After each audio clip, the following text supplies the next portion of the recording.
ओम नमो नारायण।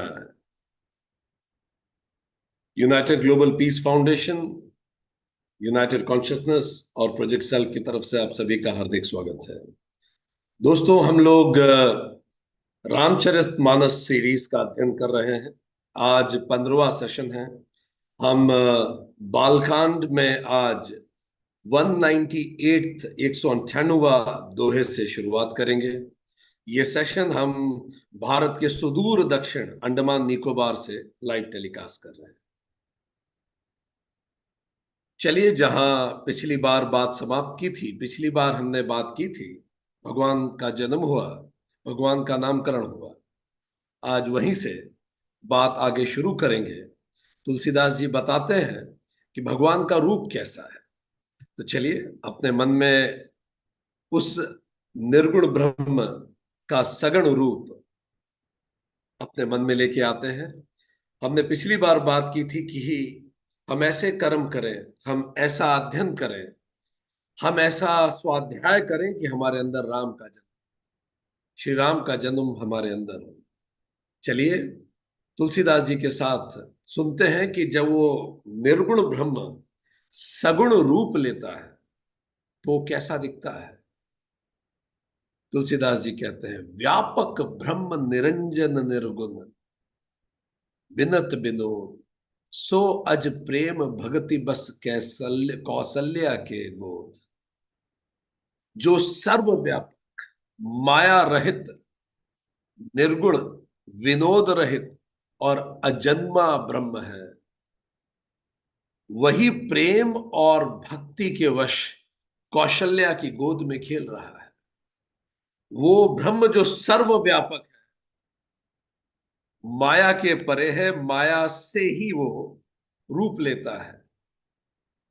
जीव माया से ग्रसित होता है और ब्रह्म माया का स्वामी होता है। निर्गुण है, आप उसको शब्दों में नहीं बता सकते। विनोद रहित है, भावों के परे है, वो अजन्मा है। न कभी वो जन्म लेता है, न कभी मृत्यु को प्राप्त होता है। ब्रह्म तो हमेशा है, वही ये सब कुछ है। Universal consciousness, United consciousness. पर वो ब्रह्म भी जो हमेशा रहता है, जो फॉर्मलेस है, वो दो कारणों से फॉर्म ले लेता है, प्रेम से और भक्ति से। प्रेम का यहां तात्पर्य होगा करुणा से। जब वो देखता है कि धरती पे इतना त्रास हो रहा है, या धर्म की हानि हो रही है, अधर्म का उत्थान हो रहा है, यदा यदा ही धर्मस्य ग्लानिर्भवति भारत, जब जब धर्म की ग्लानि होगी तब तब मैं रूप लूंगा। तो प्रेमवश वो रूप लेता है, या भक्तिवश, कोई बहुत भक्ति से उसे पुकारे तो भी वो रूप लेता है। इसीलिए जितने भी लोग तपस करते हैं, तपस्या करते हैं, तो वो निर्गुण ब्रह्म को इस सगुण रूप लेके उसके सामने प्रत्यक्ष होता है। और निर्गुण ब्रह्म वही रूप लेके प्रत्यक्ष होता है जिस रूप में हमने उसे चाहा है। आप शिव जी का ध्यान करेंगे तो निर्गुण ब्रह्म शिव स्वरूप सामने प्रकट होगा। आप विष्णु जी का ध्यान करेंगे वो विष्णु स्वरूप प्रकट होगा। आपकी जैसी भक्ति होगी, बिल्कुल वैसा ही परमात्मा आपको ब्लेस करेगा। भगवत गीता में कृष्ण जी कहते हैं कि मेरे भक्त जिस रूप में मुझे भजते हैं, बस वैसा ही आशीर्वाद में उन्हें देता हूं। कोई मुझे पैसे के लिए भजता है तो मैं पैसे में भगवान के रूप में उसके सामने आता हूं। कोई मुझे धर्म में भजता है तो मैं उस रूप में सामने आता हूं। हम जिस रूप में उस ब्रह्म को भजेंगे वही रूप हमारे सामने आएगा। तो वो माता कौशल्या ने सतरूपा के जब जन्म में वो थी, तब उन्होंने चाहा था कि भगवान उनकी गोद में खेले, पुत्र रूप में खेले। उन्होंने ऐसा ही ध्यान किया। इससे एक चीज हमें सीखने को मिलती है कि हमारे लक्ष्य हमेशा बड़े बनाने चाहिए। आप जो भी कहेंगे ऊपर वाला कहेगा तथास्तु। अब ये हमारी चॉइस है, हम छोटा मांगे या कुछ बृहद मांगे। और परमात्मा से क्या छोटा मांगे, उससे तो जो सर्वोच्च विचार किया जा सकता है वो मांगना चाहिए। तो माता जी ने स्वयं परमात्मा को ही मांग लिया। रविन्द्रनाथ टैगोर की बंगाली की वो पोयम हम कई बार कोट करते हैं, हमें बड़ी पसंद है। भगवान भक्त से पूछता है, केन तोड़ दो ही हाथ पाता, तूने दोनों हाथ क्यों फैला रखे हैं? तो भक्त उत्तर देता है, दान तो चाहिए ने, चाहिए दाता, मुझे दान नहीं चाहिए, मुझे दाता स्वयं चाहिए। इसी को भगवत गीता भी कहती है कि आर्थ, अर्थार्थी, जिज्ञासु और ज्ञानी, चार कारणों से लोग भगवान को भजते हैं। कुछ तो कुछ चाहते हैं इसलिए भजते। अर्थार्थी, आर्थ कुछ अवॉइड करना चाहते हैं, या फिर कोई भय है तो उसको दूर करना चाहते हैं, वो भजते हैं। कुछ जिज्ञासावश, what is this God concept. कई जगह I have found student saying, sir sir do you know something about this God stuff? So I said yes, I can talk something about God stuff. कुछ जिज्ञासावश उस stuff को जानना चाहते हैं, तो कुछ ज्ञानी होते हैं सेल्फ रियलाइजेशन, तो वो स्वयं के अंदर परमात्मा को महसूस करने के लिए। तो माता कौशल्या ने अपने गर्भ में उस परमात्मा को रखा। हम सबके गर्भ में वो परमात्मा है। माता कौशल्या हम सबकी प्रतीक है। हम सबके अंदर वो पोटेंशियल है कि अपने अंदर के राम को जन्म दे सके। और उस पोटेंशियल को रियलाइज करने के लिए है शास्त्र, गुरु, स्वाध्याय, ये सब उसी लिए है। हम सब अपने अंदर के राम को जन्म दे सकते हैं। और जब अंदर के राम का जन्म होता है तो हम निर्भय हो जाते हैं, हम आनंद में भर जाते हैं, जैसा अयोध्या होगी। अयोध्या, पूरा हमारा शरीर अयोध्या बन जाता है। किसी के प्रति कोई नेगेटिव वाइब्रेशंस हमारे अंदर से नहीं निकलती।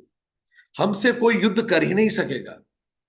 हमारा अहंकार हम इतना इतना न्यून कर देते हैं कि कोई हमसे अहंकार का टकराव कर ही नहीं पाए, क्षमाशील हो जाते हैं। तो जब राम का जन्म लेते हैं, जन्म होता है, तो घर जीवन अयोध्या हो जाता है। हम सब वो कौशल्या हैं, हम सब में वो संभावना है, हम सब के गर्भ में राम है, हम सब उसी ब्रह्म का रूप है। और वही ब्रह्म प्रेमवश और भक्तिवश अभी माता की गोद में खेल रहे हैं। आगे बात करें, अब वो कैसे दिखते हैं? ये अजीब है। ब्रह्म दिखेगा कैसे जो निराकार है, निर्गुण है? काम कोटि छवि श्याम शरीरा, नील कंज बारिद गंभीरा, अरुण चरण पंकज नख ज्योति, कमल दलन बैठे जनुमोती। उनके नील कमल और गंभीर मेघ के समान श्याम शरीर में करोड़ों कामदेवों की शोभा है। उनका जो शरीर है वो जैसा गहरा भरा हुआ जल होता है, बस इस खिड़की के बाहर हमें बिल्कुल वैसा ही जल दिख रहा है। समुद्र है पूरा, निकोबार अंडमान का। तो जैसे गहरे काले बादल होते हैं जिनमें करुणा का जल भरा होता है, और जब धरती तपती है तो बादल गिर पड़ते हैं, ऐसे मेघों के समान गहरे गहरे नीले काले रंग के जैसे बादल होते हैं, नील कमल जैसे गंभीर मेघों के समान, इस तरह का उनका वर्ण है। अब ये हमें नहीं पता कि भारत में तो सारे भगवान नील कमल की तरह ही हुए। भले आप शिव जी को लें, भले आप कृष्ण जी को पढ़ें, भले आप राम जी को पढ़ें, ये गोरे रंग के प्रति इतनी आसक्ति इस देश की कहां से हुई? और अगर हम पीछे पलट के देखें तो हमें ब्रिटिश कॉलोनाइजेशन इसका प्रमुख कारण लगता है कि जब हम 200 साल गुलाम रहे किसी पर्टिकुलर वर्ण का, तो हमें लगा वो वर्ण में ही शायद सब कुछ होता हो। शायद हमें सबकॉन्शियसली लगा जैसे बलून का रंग, बलून कितना ऊपर जाएगा वो निर्धारित करता हो। आज भी हम कई घरों में रंग पे बात करते हुए देखते हैं लोगों की। अच्छा, यहां हम एक चीज आपको और बीच में टोक के कह दें, यहां हमें परमात्मा की अनुकंपा से इंटरनेट तो मिल गया है, बट यदि ये कनेक्शन हटता है और कई बार यहां लाइट चली जाती है, तो हम 1 मिनट में वापस ज्वाइन कर लेंगे, तो धैर्य रखिएगा। ठीक है, और everything is in control. I will certainly join back in a minute, जब ये बूट होगा, रिबूट होगा यहाँ का जनरेटर। सो सो जो भी प्रकार से परमात्मा को हमने देखा, अब हमें ये शायद ब्रिटिश रूल में लगा होगा कि शायद चमड़ी का कोई कनेक्शन होता होगा, ये ब्लू ब्लडेड बात यहीं से तो निकली। वो जो गोरे लोग होते थे, वो उनमें से कई लोगों की ये धमनियां दिखती थी, तो कई लोगों को ये लगता था देख के, अच्छा जब धमनी दिखेगी स्किन के अंदर से तो नीली दिखती है, तो उनको लगता था ये नीला खून होता होगा इनका। तो एक तो रेड ब्लडेड लोग हम लोग, और कुछ ब्लू ब्लडेड, तो शायद शब्द भी वहीं से निकला होगा कि खून भी अलग है, रंग भी अलग है, और इस रंग के प्रति आसक्ति इस देश की संभवतः, नहीं तो वो देश जहां सारे भगवान नील कमल गंभीर मेघ के समान श्याम शरीर, तो वहां स्किन कलर, तो एक तरह का रंग भेद कहीं ना कहीं भारतीय घरों में भी कई जगह प्रचलित रहा। और अब समय है रामचरितमानस के साथ इस रंग भेद को हमेशा के लिए समाप्त करने की। हर रंग परमात्मा का ही बनाया हुआ है। लाल लाल चरण कमलों के नखों की ज्योति ऐसे मालूम होती है जैसे कमल के पत्तों पर मोती गिर गया हो। जो उनके नाखून हैं वो इतने प्यारे से, इतने सुंदर से हैं, जैसे कमल के पत्ते पे अगर एक मोती गिर जाए तो कैसा चमकता है, ऐसे उनके नाखून दिख रहे हैं भगवान के छोटे छोटे से। करोड़ों कामदेवों की शोभा उनके शरीर में है। जो काम से परे है उसके अंदर काम की सारी शोभा है। ये बात सुनने और कहने में भी बड़ी अजीब है।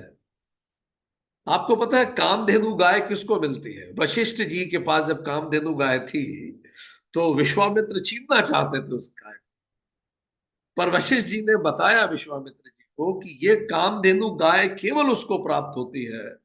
क्या लगता है आपको किसको प्राप्त होती है? लिखिए चैट बॉक्स में, हु गेट्स द कामधेनु।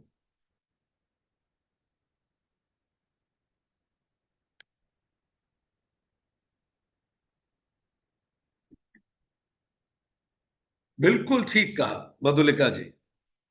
जिसकी कोई कामना शेष ना हो, जिसकी कोई कामना शेष ना हो उसे कामधेनु मिल जाती है। इसका मतलब उसकी समस्त कामनाएं पूरी हो चुकी हो, उसे कामधेनु मिलती है। ये बिल्कुल वैसा है जिसके पास पैसे की कमी ना हो, बैंक उसे लोन देने के लिए तत्काल तैयार हो जाता है। सो प्रभु जो समस्त काम के परे है, करोड़ों कामदेवों की शोभा उनमें लग दिख रही है। आगे बढ़ते हैं। रेख कुलिस ध्वज अंकुश सो है, नुपुर धुनि सुनि मुनि मन मोहे, कटि किंकनी उदर त्रय रेखा, नाभि गंभीर गंभीर जान जही देखा। उनके चरण तलों में, पैर के तल पे वज्र ध्वजा और अंकुश के चिन्ह है। बहुत सुंदर बात है। वज्र ध्वजा और अंकुश, तीन निशान भगवान के पैर पे बने हुए। वज्र का अर्थ है पापियों का नाश करने के लिए वो आए हैं। हमें वज्र होना चाहिए पापियों के लिए। अंकुश का अर्थ है मन को अंकुश रखने की क्षमता। जब हम वो वनवास पे जाएंगे भगवान, तो हम देखेंगे किस प्रकार उन्होंने मन पर अंकुश रखा। तो वो बता रहे हैं उनकी योग्यताएं क्या क्या हैं, उनके पग तली पे वो निशान है। वज्र पापियों का नाश करेंगे, अंकुश मन को वश में किस प्रकार किया जाता है उसको जी के दिखाएंगे, ध्वजा समस्त आंतरिक और बाहरी शक्तियों पर विजय पाएंगे। तो हम सबके जीवन में भी यही तीनों चीजें बहुत महत्वपूर्ण है।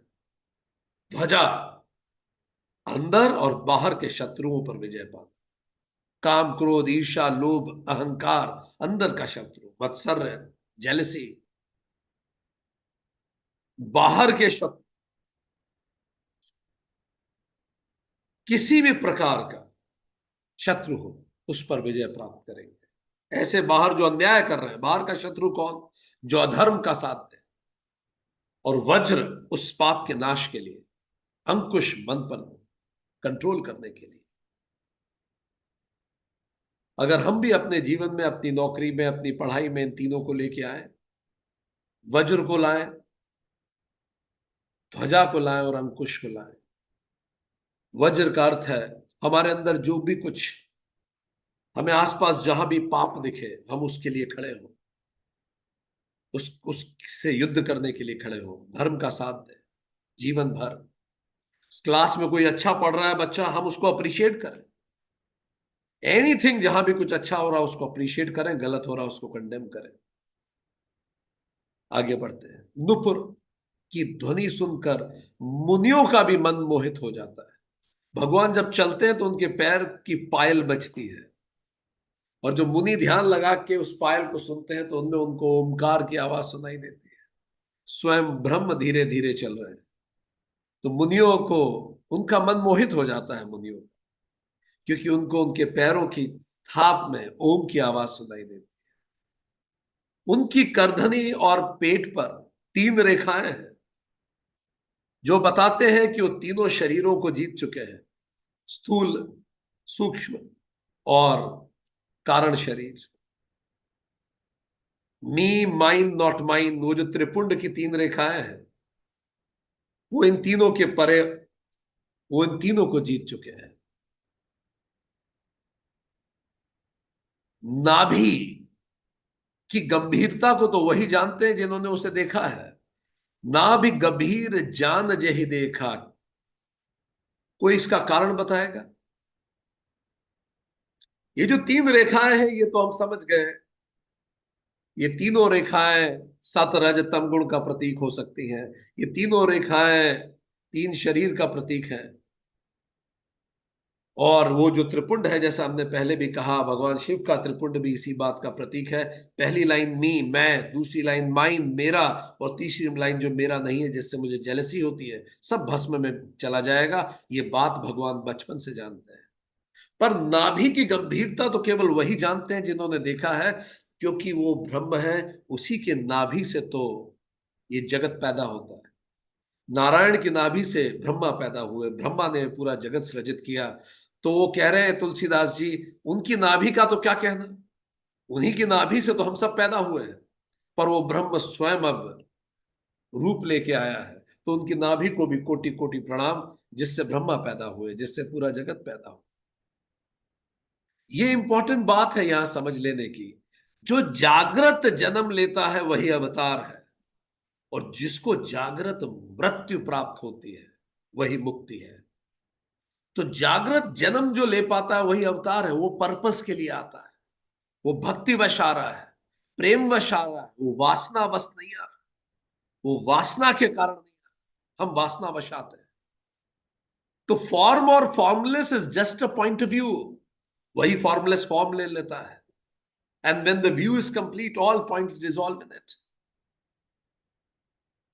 तो आगे देखते हैं।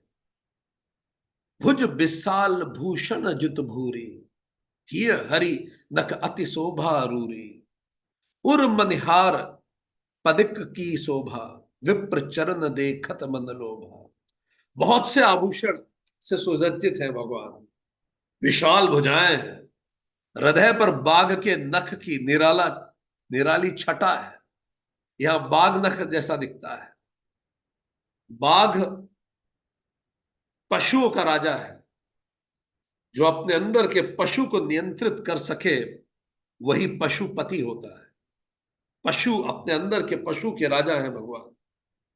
छाती पर रत्नों से युक्त मणियों का हार, और भृगु के चरण चिन्ह को देखने से मन लुभा जाता है। उनकी छाती पे पैदा तो हुए वो, अभी भी भृगु के पैर के निशान देख सकते हैं। हम सब ने वो कहानी सुनी है ना, कि भृगु ऋषि, जो एक महान ऋषि हुए, वो परीक्षा लेने गए विष्णु जी की, कि विष्णु जी सारी दुनिया को कहते हैं अहंकार के परे हो, पर क्या वो स्वयं अहंकार के परे हैं? तो एक बार जब वो बैकुंठ गए तो विष्णु जी योग निद्रा में थे, तो भृगु ऋषि ने नारायण की छाती पर पैर से मारा, प्रहार किया। और जब उन्होंने पैर से छाती पर प्रहार किया तो नारायण की आंख खुली, और नारायण ने मुस्कुरा के कहा कि प्रभु आपको कहीं चोट तो नहीं लगी? मेरी छाती तो वज्र की समान है, आपको चोट लग सकती है, आप ठीक तो हैं? इससे एक बात समझ में आती है, योग्यता बिना विनम्रता के बेकार है। अपनी योग्यता के लिए हमें बाहर नए कोर्सेस कीजिए, नई स्किल सीखिए, नया डेवलपमेंट कीजिए, पर विनम्रता के लिए अंदर उतर। हमें रोज सोने से पहले पूछना चाहिए, क्या मैं कल से ज्यादा योग्य और कल से ज्यादा विनम्र हूं? रोज रात को these two questions we must ask. Have I learn something new? Have I became more humble than before? क्या मैं हम्बल बन पाया पहले से ज्यादा? कहीं ऐसा तो नहीं आज दिन भर में कोई घटना हुई जहां मैं और हम्बल हो सकता था, पर मैंने एरोगेंस दिखाया? कुछ बेहतर शब्दों का प्रयोग कर सकता था क्या? क्या मैंने आज कुछ नया सीखा? और दूसरा, क्या मैं और विनम्र हुआ? भगवान के सीने पे जो भृगु के निशान है, वो योग्यता के साथ विनम्रता का प्रतीक है। जब स्वयं नारायण इतने विनम्र हो सकते हैं तो नर की तो बात ही क्या है। अहंकारी ही एरोगेंट होता है, कमजोर एरोगेंट होता है, अयोग्य एरोगेंट होता है। जैसे जैसे योग्यता बढ़ती है, आप में विनम्रता बढ़नी चाहिए। और अगर विनम्रता बढ़ रही है तभी योग्यता बढ़ रही है। तो पर लक्ष्मी जी नाराज हो गई, स्वाभाविक था, जैसी वो कथा जाती है। विष्णु जी ध्यान में थे और इतनी तेज चोट किया भृगु जी ने, तो लक्ष्मी जी ने ऋषि भृगु को श्राप दिया कि आपने ब्राह्मण होकर ऐसा कृत्य किया, तो मैं आपको श्राप देती हूं, मैं आप पर कभी प्रसन्न नहीं होने वाली। आपने नारायण को हर्ट किया है, नारायण आपको माफ कर देंगे पर मैं नहीं कर पाऊंगी।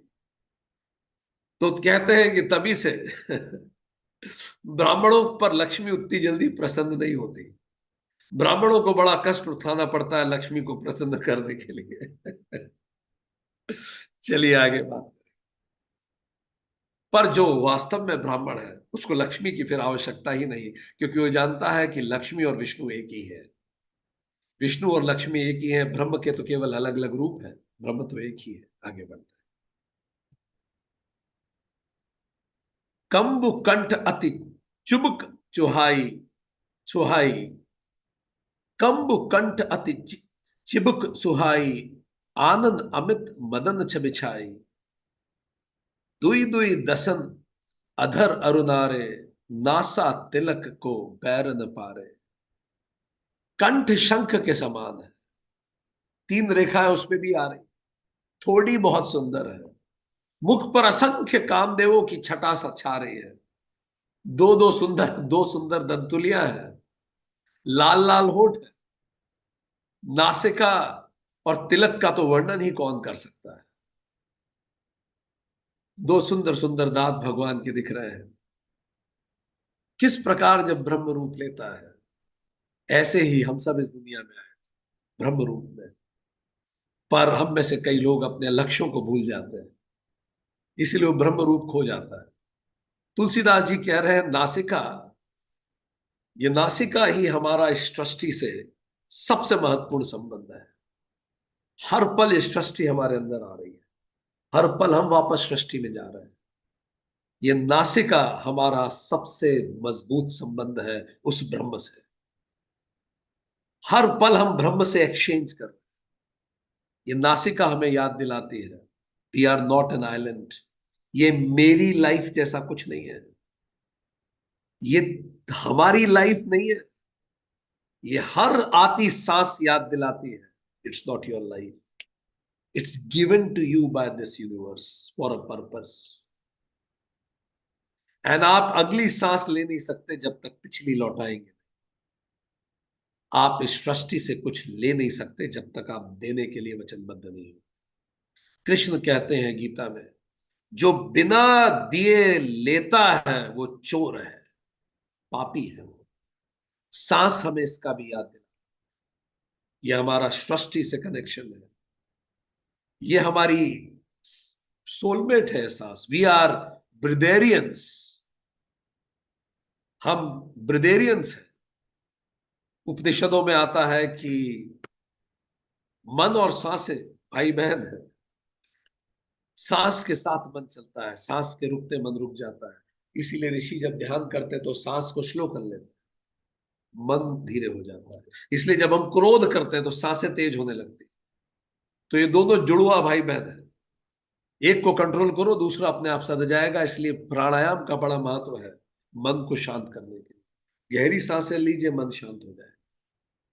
पर्वतों के लोगों का मन बड़ा शांत रहता है, क्योंकि वो पेड़ इतना चढ़ते चढ़ते उन्हें गहरी सांसें लेनी पड़ती। सो नासिका और तिलक, VMPFC, ventromedial prefrontal cortex, VMPFC, ventromedial prefrontal cortex. हमारे साथ यहाँ कई डॉक्टर्स हैं। तो वीएमपीएफसी इज मॉडर्न ब्रेन, जहां तिलक लगता है। भगवान के उस तिलक का तो वर्णन कौन कर सकता है। वो इस बात का प्रतीक है कि वो संतुलित बुद्धि के हैं, अपने एमिगडाला से ड्रिवन नहीं होंगे। ऐसे भगवान का स्वरूप है। सुंदर श्रवण सुचारु कपोला, अति प्रिय मधुर तोतर बोला। चिकनकन कच कुंचित गबुआरे, बहु प्रकार रचि मातु सवारे। बहुत सुंदर कान और बहुत सुंदर गाल है उनके। मधुर और तोतले शब्द बहुत ही प्यारे लगते हैं। ब्रह्म तुतला रहा है, ये केवल हिंदुस्तान में हो सकता है। पढ़ने में भी अजीब लगता है। ठीक है। जन्म के समय से रखे हुए चिकने और घुंघराले बाल हैं, अभी मुंडन नहीं हुआ है उनका। जिनको माता ने बहुत प्रकार से संवार दिया है बालों को। ठीक। ऋषिकेश, केश हमारे, चूंकि केश वो ब्राह्मणों की एक चोटी हमेशा छोड़ी जाती है, जो ब्रह्मरंध्र के ऊपर के केश होते हैं। केश हमारे साथी हैं शुरू से रहे, और जैसे जैसे हम ग्रो होते हैं, मैच्योर होते हैं, केश भी धीरे धीरे मैच्योर होने लगते हैं। तो केश ज्ञान का भी प्रतीक है, इसलिए नाम है हमारे यहाँ एक शहर का ऋषिकेश। पीत जगु लिया तनु पहिराई, जानु पानी बिचरन मोहि भाई। रूप सकहि नहीं कहीं श्रुत शेषा, सो जानई सपने हुजहि देखा।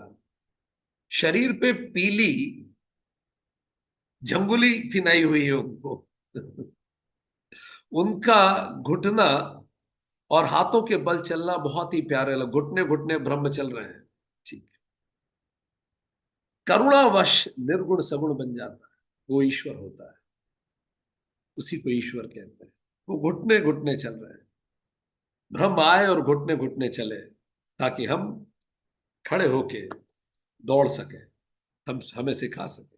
उनके रूप का वर्णन वेद और शेष जी भी नहीं कर सकते, क्योंकि वो तो निर्गुण है, समझाना बड़ा कठिन है। शेष भी उसके रूप का वर्णन नहीं कर सकते। उसी उसे वही जानता है जिसने कभी उसे स्वप्न में भी देखा हो। आप उसको जागृत रूप में कल्पना भी नहीं कर सकते, इतना सुंदर उनका रूप है। सुख संदोह मोह पर ज्ञान गिरा गोतीत, दंपति परम प्रेम बस शिशुर चरित पुनीत। सुख के पुंज मोह के परे, ज्ञान वाणी और इंद्रियों से अतीत जो है, वो ज्ञान के भी परे हैं, इंद्रियों के परे हैं, वाणी के परे हैं, सुख के पुंज है, सच्चिदानंद है, और मोह के भी परे हैं। पर वो भी दशरथ और कौशल्या के प्रेम के वश बाल लीला कर रहे हैं। तो क्या हम ये नहीं कर सकते? हम कितने भी योग्य हो अपने प्रोफेशनल जीवन में, पर क्या जिनको हम प्रेम करते हैं उनके लिए हम बाल लीला नहीं कर सकते? क्या हम घर पे आके बच्चे नहीं बन सकते क्या? सूक्ष्म रूप धरी सियहि दिखावा, विकट रूप धरि लंक। क्या हम परिस्थिति अनुरूप रूप नहीं ले सकते? जब स्वयं ब्रह्म प्रेमवश माता पिता के प्रेम में घुटने घुटने चलने को तैयार है, तो क्या हम अपने बड़ों के प्रति, अपने बड़ों के सामने घुटनों पे बैठ के उन्हें नमस्कार नहीं कर सकते क्या? क्या जिसको हम सबसे ज्यादा प्रेम करते हैं, हमारा सर्वश्रेष्ठ व्यवहार उसके प्रति नहीं हो सकता? क्या हम हमारा सारी कमियां, सारा एरोगेंस, सारे अचीवमेंट, सारी ट्रॉफीज बाहर रख के घर के अंदर नहीं आ सकते क्या? जब भी हम ऐसे व्यक्ति के सामने हो जिसको हम प्रेम करते हैं, क्या हम बच्चे नहीं हो सकते क्या? क्या हम नहीं हो सकते क्या? सबसे किस्मत वाले वो लोग होते हैं जिनके जीवन में ऐसे कुछ लोग होते हैं जिनके सामने वो घुटने घुटने चल सकते हैं। वो बच्चे हो सकते हैं, वो गलतियां कर सकते हैं, उनको कोई जज नहीं करेगा। भगवान करे आप सबके जीवन में ऐसे एक या कुछ व्यक्ति हो जिनके सामने आप खुल के गलतियां कर सको, जैसे बच्चा अपने पेरेंट्स के सामने गलतियां करता है, जिनके सामने आप घुटने घुटने चल सको, वो आपको जज ना करें। तो अगर भगवान घुटने घुटने चल सकते हैं तो हम तो इंसान हैं। चलिए उन सबके सामने घुटने घुटने चले, जिन्हें हम प्रेम करते हैं, जिन्हें हम आदर करते हैं। अपने अहंकार को उनके सामने शून्य कर दें। शुरुआत यहीं से करें, क्योंकि वासनावश निर्गुण सगुण बन जाता है। जब वासना से निर्गुण सगुण बने उसे जीव कहते हैं। जब करुणा से निर्गुण सगुण बने उसे ईश्वर कहते हैं। हम भी निर्गुण से सगुण बने हैं, भगवान भी निर्गुण से सगुण बने हैं। वो करुणावश बने हैं इसलिए वो ईश्वर है। हम वासनावश बने हैं इसलिए हम जीव हैं। बस यही अंतर है। आगे बढ़ते हैं। दोहा 200 और 201। श्री राम का विश्व रूप। विश्व रूप न केवल भगवान कृष्ण ने दिखाया, विश्व रूप भगवान राम ने भी दिखाया। अच्छा, ये जो बच्चे होते हैं अक्सर अपना विश्व रूप अपनी माताओं को ही दिखाते हैं। ठीक है, पिताओं को नहीं दिखाते। माताओं से पूछे, अभी तो एग्जाम चल रही है, सारे बच्चे घरों में विश्व रूप दिखा रखे हैं। कितनी सारी जगह हमें सुनने को आ रहा है, माताएं पागल पागल हो रखी है बच्चों का वो विश्व रूप देख के। समझा समझा के थक गए। किताब, वो ब्रह्म किताब उठाने को तैयार नहीं। हो तो ब्रह्म है, उसे तो सब आता है, उसे पढ़ना ही नहीं है। तो वुमेन्स डे में सभी माताओं को प्रणाम जिन्होंने भगवानों के विश्व रूप देखे अभी अभी परीक्षा में। ठीक है, तो अब यहाँ भगवान भी विश्व रूप दिखा रहे हैं, उनकी माता को आप देखेंगे। उनकी माता भी वैसी चिंतित है जैसे धरती पे माताएं चिंतित रहती हैं। प्रेम मगन कौशल्या, निस दिन जात न जान, सुत स्नेह बस माता बाल चरित करगान। प्रेम में मग्न है कौशल।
Thank you.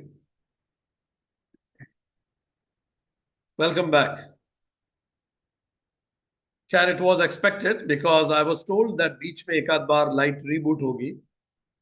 सो जितना मिले वो बहुत है, अधिक अपेक्षा नहीं की जा सकती। ठीक है, चलिए आगे बात करते हैं। सो हम लोग बात कर रहे थे कि माता को भगवान ने विश्व रूप दिखाया। चलिए देखते हैं।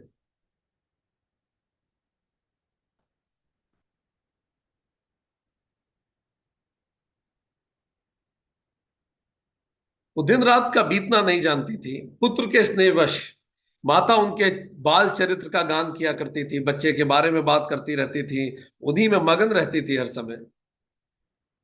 प्रेम में मग्न कौशल्या जी रात और दिन, प्रेम में मग्न कौशल्या जी रात और दिन का, यहाँ उहाँ दुई बालक देखा, मति भ्रम मोर की आन विशेषा,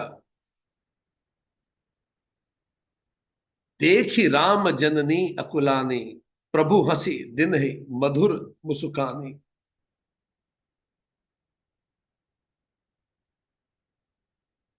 अचानक उनको ऐसा लगा कि किसी जगह वो इतने मग्न थी, उनको लगा कि उन्हें दो बालक देखे हैं। और वो कंफ्यूज हो गई कि मेरी बुद्धि का भ्रम है कि कोई और विशेष कारण है, दो दो राम देखे उन्हें। प्रभु रामचंद्र जी ने जब माता को घबराए हुए देखा तो मुस्कान करके, मधुर मुस्कान से हंस दिए। आप में से कितने लोगों के बच्चे आप लोगों को जानबूझ के तंग करते हैं, शैतानी करते हैं आपके साथ? ठीक है। सो जब माता ने कहा ही है कि आप पुत्र रूप में मुझे मिलिए, तो he is also assuring it. अब उनकी शैतानी का उनका स्तर है, वो परमात्मा है, वो ईश्वर है। तो वो दो रूप में डबल दिखे माता को। तो माता कंफ्यूज हो गई कि ये दो कैसे हो सकते हैं। और माता को कंफ्यूज देख के कितने लोगों के बच्चों ने माताओं के साथ प्रैंक किया है, छोटे बड़े प्रैंक्स, माताओं को कई बार परेशान करने के लिए। ठीक है, प्रेमवश। तो ये भगवान का प्रैंक है उनकी माता के साथ। ठीक। ब्रह्म का प्रैंक भी देख लीजिए, अगर ये लोग अवतार नहीं लेते तो हम कैसे जानते? ब्रह्म अगर प्रैंक करें तो कैसे करेंगे? Fine, here you go. देख राव माता ही निज अद्भुत रूप अखंड, रोम रोम प्रति लागे कोटि कोटि ब्रह्मंड। जब मां कंफ्यूज हो गई कि दो दो कैसे दिख रहे हैं, तब उन्होंने माता को अपना अद्भुत रूप दिखाया, जिसमें एक एक रोम में करोड़ों ब्रह्मांड थे भगवान के। उनका एक एक रोम में करोड़ों ब्रह्मांड थे। याद कीजिए, भगवान कृष्ण ने भी माता को, जब मां ने उनका मुंह खोला था, मुंह खोलो माखन तो नहीं खाया, तो मुंह के अंदर पूरा ब्रह्मांड दिखा था। इसी तरह से जब माता कंफ्यूज हो कि ये दो राम कैसे हो सकते हैं, तो राम जी ने दिखाया दो नहीं, सारा ब्रह्मांड में मैं ही हूं, मेरे अतिरिक्त कहीं कुछ नहीं। उन्होंने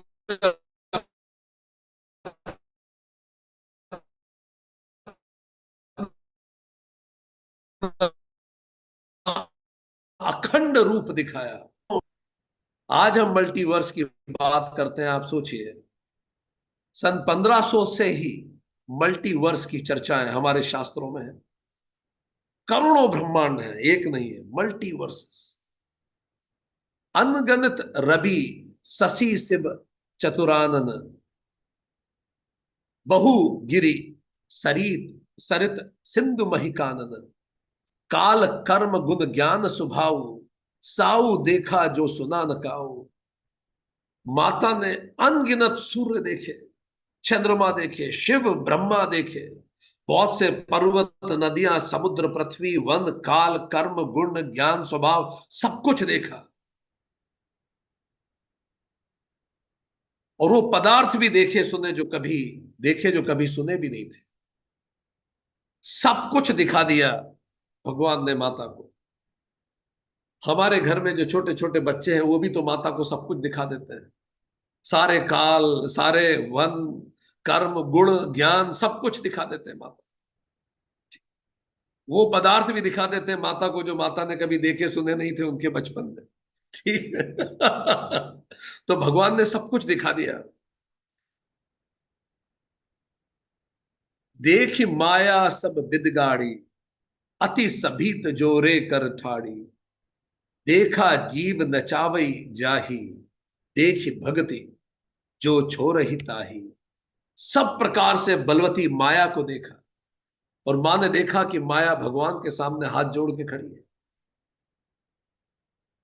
जीव को देखा जो माया के सामने नाच रहा है, और फिर भक्ति को देखा जो जीव को माया से छुड़ा देती है।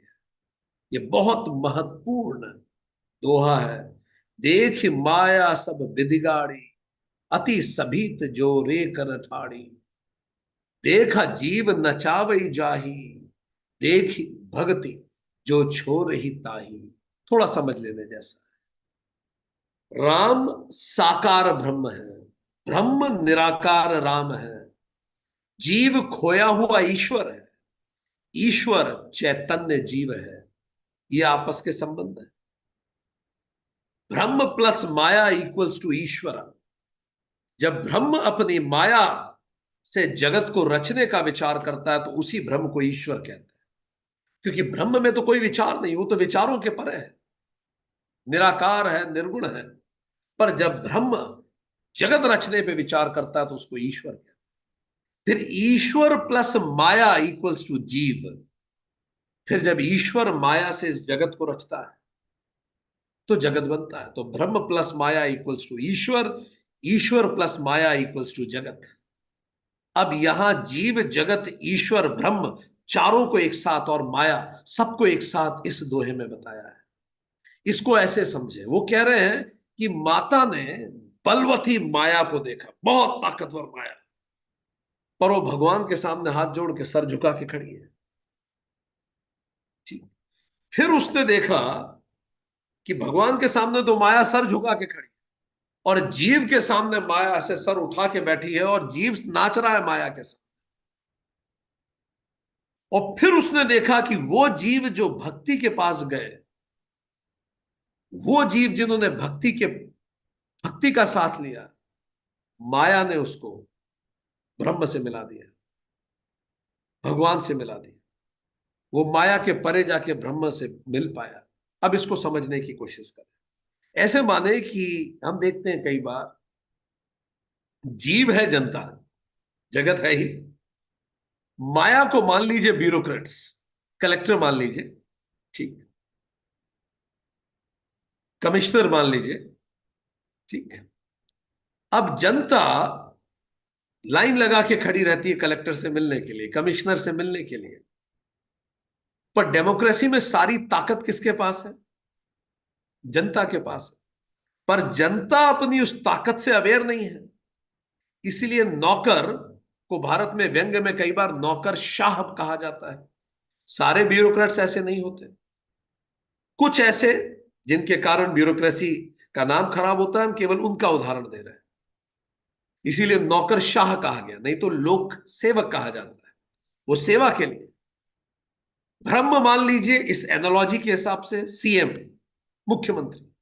तो मुख्यमंत्री के सामने नौकरशाह नाचते हैं, ब्रह्म के सामने जैसे माया नाचती है, ठीक।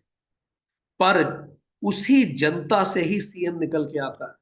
सीएम और जनता में कोई अंतर नहीं है। वो जनता जिसने खुद को रियलाइज कर लिया वो सीएम है। तो जब जनता भक्ति और डिवोशन से कार्य करती है तो उन्हीं में से एक चीफ मिनिस्टर बनता है, और चीफ मिनिस्टर समस्त नौकरशाहों को कंट्रोल करके विकास के रास्ते पे आगे लेके जाता है। तो ब्रह्म, माया और जीव, जनता, नौकरशाह और मुख्यमंत्री। तो हमें ये रियलाइज करना जरूरी है कि लोकतंत्र में सारी ताकत जनता के हाथ में है। हम अपनी ताकत नहीं पहचानेंगे तो हमें हाथ जोड़ के खड़ा रहना पड़ेगा। इसी तरह से सारी ताकत ईश्वर की हमारे पास है, एक जीव के रूप में। हम अपने आप को ईश्वर के रूप में नहीं जानेंगे तो माया के सामने हाथ जोड़ के खड़ा होना पड़ेगा। पर जब हम भक्ति करते हैं, जब हम डिवोशन से मेहनत करते हैं, तो अपने उस भगवत रूप को हम पहचानते हैं, और जब हम उस रूप को पहचानते हैं, उस रूप का उदय हमारे अंदर होता है, तो हम माया के परे चले जाते हैं, तो फिर माया से हम छूट जाते हैं। सो ये दोहा यही कहता है, भले वो भक्ति हो या शास्त्र हो, हम जब अपने स्वरूप को पहचान लेते हैं तो माया हमारे सामने हाथ जोड़ के खड़ी हो जाती है, वो ड्रामा खत्म हो जाता है, वो पिक्चर खत्म हो जाती है। तब हम जगत में रहते हुए भी जगत से टच में नहीं रहते। कल हम यहाँ बीच पे गए थे, तो बीच में हमने देखा, जब हम बीच से बाहर आए हमारे पैर गीले थे तो रेत चिपकी हुई थी। फिर हम कार में बैठ गए, फिर हम कहीं जाने लगे तो थोड़ी देर बाद धूप से पैर सूख गया। तो हर बार जब जर्क लगता था तो रेत झटक झटक के अपने आप गिरने लगी। जब तक पैर गीला था रेत चिपकी हुई थी, हम चल रहे थे तो भी रेत पैर को छोड़ नहीं रही थी। पैर जैसे ही सूखा, रेत अपने आप झरने लगी। ये जो गीला पैर है, यही आसक्ति है। रेत ही जगत है, ये चिपक जाता है अज्ञान से, अविद्या से। गीला पैर, जो गीलापन है वो अविद्या है, अज्ञान है, उसके कारण जगत चिपक जाता है पैर में, हमसे चिपक जाता है। पर जैसे ही अविद्या और अज्ञान शास्त्रों के ताप से सूख जाती है, ना अविद्या बचती है ना अज्ञान बचता है। तो हर बार जब कार पे झटका लगता था तो पैर की रेत गिर जाती थी, पैर की रेत गिर जाती थी। हमें पता ही नहीं पड़ा, जब हम पहुंचे पैर पे एक रेत का कण नहीं था। कारण, क्योंकि पैर सूख चुका था। जब तक गीला था तब तक चिपक थी।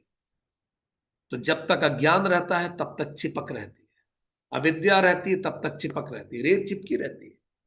तो रेत को झटकने की आवश्यकता नहीं है, अज्ञान और अविद्या को सुखा दे। किससे सूखती है? तप से, तेज से, सूरज की धूप से, ज्ञान के प्रकाश से अपने आप पैर सूखेगा।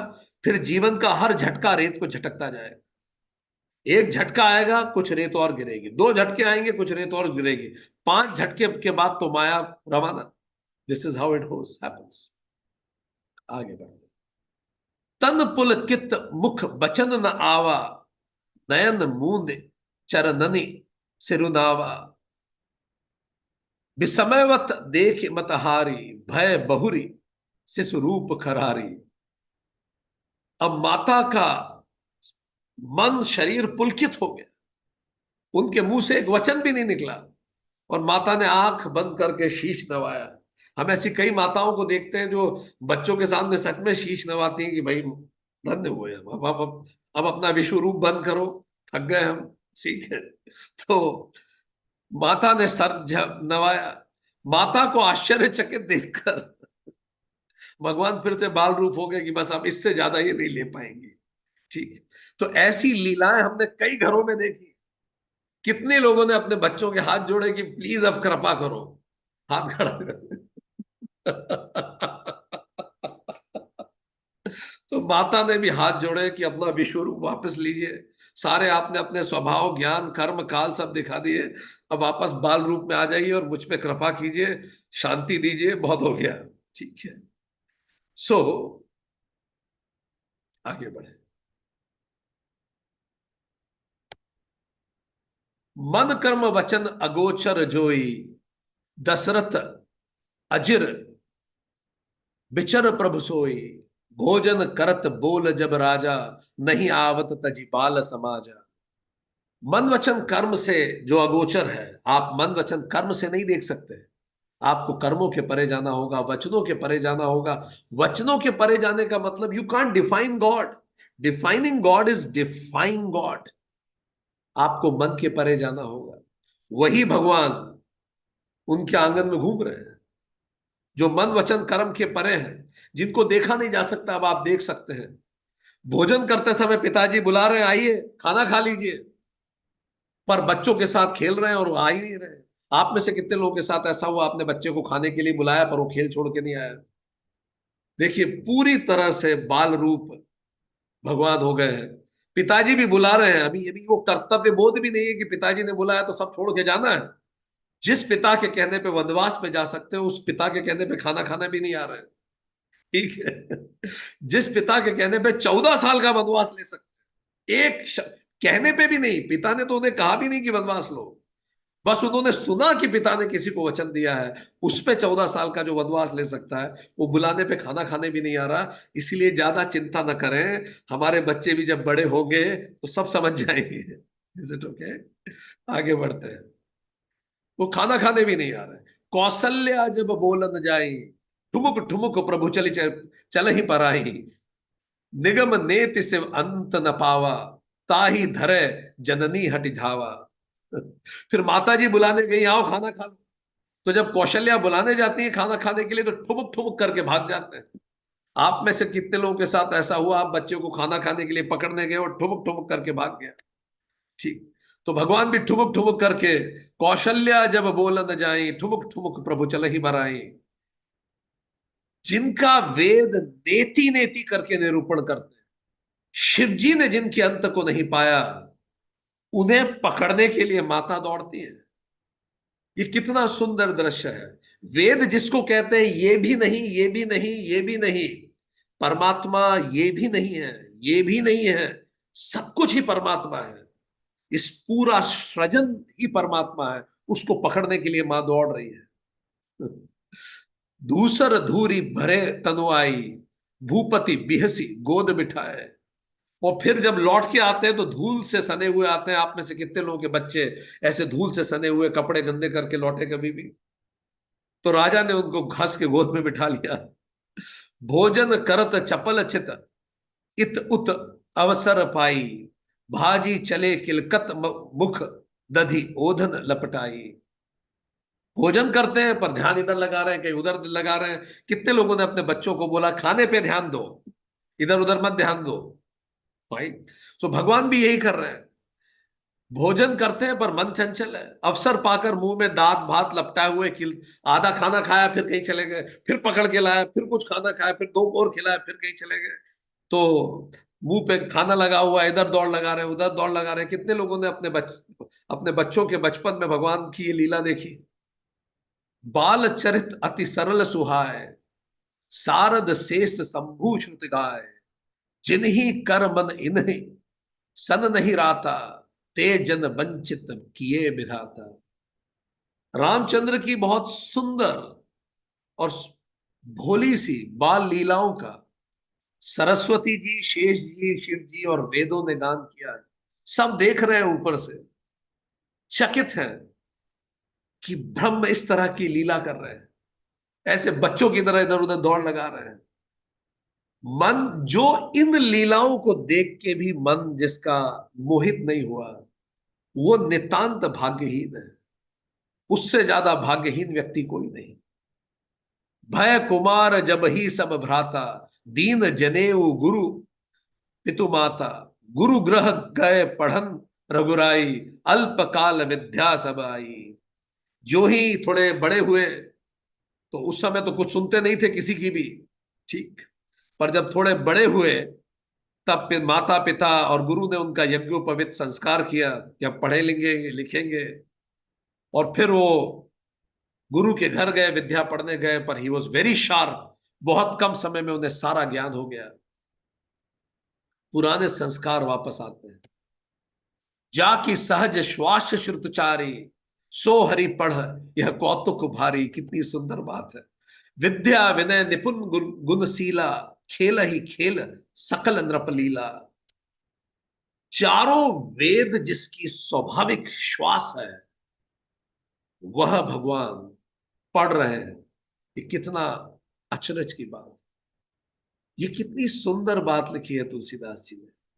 जिसकी सांस ही वेद है, वो बैठ के पढ़ रहा है। चारों वेद जिसकी स्वाभाविक श्वास है, और चारों भाइयों में विद्या विनय गुण और शील में वो निपुण है, और लीलाओं के लिए ही खेल खेल रहे हैं। उनमें विद्या है, सा विद्या या विमुक्त, दिशा उनकी लाइफ में क्लियर है। They have a purpose of life. विनय है, बहुत हम्बल है। उनमें गुण है, उनका व्यवहार परिष्कृत है, हाई इन कैरेक्टर है वो। They are high in character, excellent in behaviour, very modest, and they have clear purpose of life. ये चार क्वालिटीज हर बच्चे में, हर व्यक्ति में होनी चाहिए। We should know our purpose of life. We should be very humble. We should be skilled in our behaviour. Skill वही होती है जो व्यवहार में आए। And last is high in character. प्रातः काल उठी कै रघुनाथा, मात पिता गुरु नावहि माथा। जो बुलाने से भी नहीं आते थे, अब देखिए क्या हो रहा है। आयसु माग करहि पुर काजा, देखई चरित हर्षई मन राजा। सुबह सुबह उठ के अब भगवान खुद जाते हैं, माता पिता के पैर छूते हैं, गुरु के पैर छूते हैं। देखिए अब धीरे धीरे वो कल्चर्ड इस इस लीला में भी कल्चर ले रहे हैं। आज्ञा लेके फिर सारा काम करते हैं। उनके चरित्र को देख के, भगवान को देख के राजा मन में हर्षित होते हैं। व्यापक अकल अनिह अज निर्गुण नाम न रूप, भगत हेतु नाना विधि करत चरित्र अनूप। जो व्यापक है, अकल है, इच्छा रहित है, अजन्मा है, निर्गुण है, जिनका ना नाम है ना रूप है, वही भक्तों के लिए ये सारे चरित्र को रच रहे हैं। तो चलिए हम भी अपने बच्चों में उस परमात्मा को देखें, अपने अंदर उस परमात्मा को जन्म देने के लिए शास्त्र और भक्ति करें, ताकि हम भी इस लीला के परे जाकर अपने अंदर के उस परमात्मा को जगा सकें। एक क्विक रिकैप लेते हैं, हमने क्या पढ़ा आज। आज के सेशन में हमने भगवान की बाल लीला को विस्तार से पढ़ा। हमने बाल लीला में जो जो चीजें सीखी हैं, मीनवाइल जब हम आपको रिवाइज कर रहे हैं, आप भी चैट बॉक्स में लिखते जाइए, what have you learn from today's session. So this is a quick recap of our learning from today's session. Let me just take this. Lessons for life, आज हमने क्या क्या लिए। So lessons for life we learn, form और formless is just a point of view. जागृत जन्म अवतार है, जागृत मृत्यु मुक्ति है। When the view is complete, all point dissolve in it. वज्र पाप का नाश का सिंबल है, अंकुश मन को वश में करना है, ध्वजा कामादि शत्रुओं पर विजय है। करुणावश निर्गुण सगुण बन जाता है, उसी को ईश्वर कहते हैं। पर वासनावश जब निर्गुण सगुण बनता है, उसी को जीव कहते हैं। जब दश भगवान भी माता पिता के प्रेमवश बाल लीला कर सकते हैं, तो क्या हम सूक्ष्म रूप नहीं रख सकते उन लोगों के प्रति जिनको हम प्रेम करते हैं। राम साकार ब्रह्म है, ब्रह्म निराकार राम है, जीव खोया हुआ ईश्वर है। जीव ईश्वर चैतन्य जीव है, ब्रह्म प्लस माया ईश्वर है, ईश्वर प्लस माया जगत और जीव है। जीव को आप जनता माने, माया को नौकरशाह और ब्रह्म को चीफ मिनिस्टर माने, तो आप उस दोहे को समझ पाएंगे। जिसके एक एक रूम में करोड़ों ब्रह्मांड है, उसे तक माता गोदी में खिलाती है। यही सौंदर्य है सनातन का, जो मन वर्ण कचम कर्म अगोचर है। वो आंगन में दौड़ लगा रहे हैं, जिनको ना देखा जा सकता ना सुना जा सकता। यही माता बच्चों का रिश्ता है, जिसका वेदों ने, शिव जी ने गान किया है। जो स्वयं वेद हैं, उनका भी यज्ञ पवित्र हो रहा है। यही इसी को हम लीला कहते हैं। चार क्वालिटीज विच आर मस्ट, विद्या विनय गुण और शील। Respect your parents just for the reason that they brought you to the world, if nothing else. Two gurus are must in life. One teaches you life, another livelihood. आज के लिए इतना ही।